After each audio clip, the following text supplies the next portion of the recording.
Mheshimiwa Magufuli alitufundisha mengi,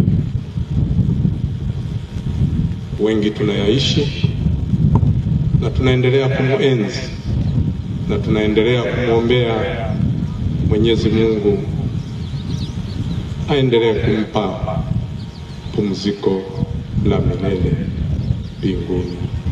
Ninaamini kabisa kwamba alipo analiombea taifa letu la Tanzania katika maendeleo yote ambayo aliyaanzisha na yale aliyoyatarajia kuyaendeleza.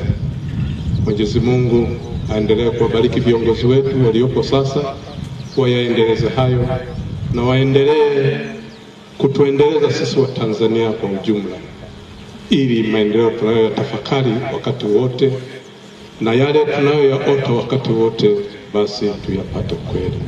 Raha ya milele umpe Bwana, apumzike kwa amani.